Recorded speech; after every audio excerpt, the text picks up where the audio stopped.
يا مساء الفل. اكلتي النهارده اكله للمستعجلين، يعني هتحضري الغدا في نص ساعه بس. تدخلي المطبخ تعملي الاكل في حله واحده، والمره دي مش هحط معلقه لحمه واحده، لا ده انا هحط نص كيلو لحمه.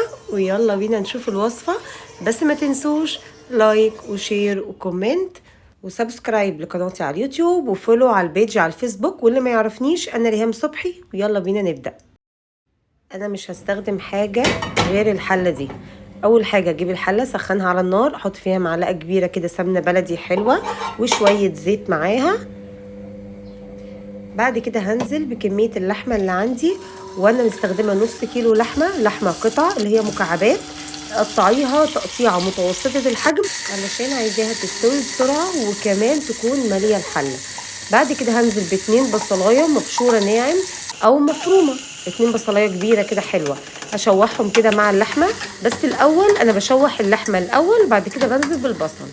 بشوح الاتنين مع بعض وبنزل بالتوابل. التوابل بتاعتي كتبتها قدامكم على الشاشه، تقدروا تحطوها وتقدروا تحطوا اي اضافات من التوابل المتوفر عندكم. في حاجه كمان، الاكله دي ما بتتعملش بلحمه بس، بتتعمل بقطع فراخ، ممكن قطع فراخ فيليه، ممكن فراخ بالعظم بتاعها، يعني المتوفر عندك هتستخدميه. حطيت كل التوابل، هبدا اشوح الكلام ده كله. خلي بالكم انا كل ده بشوح على نار عاليه. تمام كده. بنزل بقى ايه بفلفلايه حاميه كده حلوه، 2 3 حسب ما بتحبي. 2 طماطم متقطعين مكعبات، ولو مفيش فلفل حامي حط فلفل رومي. معلقه كبيره مليانه من الصويا صوص، ومعلقه كبيره مليانه من دبس الرمان.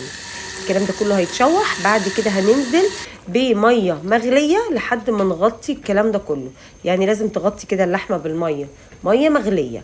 طيب هنقلبه، نديله تقليبه ونسيبه بقى ايه، نغطيه ونسيبه على نار هاديه لحد اللحمه ما تستوي، زي ما تاخد منك وقت، يعني نص ساعه، ساعه الا ربع، زي ما يتوفر عندك. بعد كده نص لتر عصير طماطم، حط عصير الطماطم. هنبدا بقى هنا، اللحمه كانت دخلت في سوا خلاص، فاضل لها حاجه بسيطه وتستوي، فحطيت نص لتر عصير طماطم وسبته يغلي على النار بالشكل ده. طلعت اللحمه لقيتها استوت تمام، خلاص بنزل بالملح. خلي بالكم انا حطيت كل التوابل في الاول ما عدا الملح، فالملح بحطه بعد تسويه اللحمه. وبعد كده عندي 3 كوبايات من الرز البسمتي، معاهم ربع كوبايه زبيب، كنت نقعاهم لمده نص ساعه بره، وبعد كده صفيتهم وضفتهم على الخليط اللي عندي. لو الصوص بتاعك اللي هي الميه والشوربه قليله، تقدري تزودي ميه مغليه حسب الرغبه. المهم حطينا الرز، ادينا تقليبه.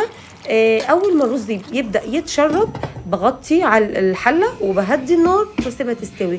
وكده عملنا احلى كبسه ممكن تدوقوها في حياتكم. ودي بقى الكبسه السعودي بس بالتركات والطريقه المصري. عارفين ان الكبسه السعودي بتتعمل بلحمه ضاني او لحمه دسمه بالعظم. انا ممكن اعملها بفراخ بعظم، او قطع فراخ مخليه.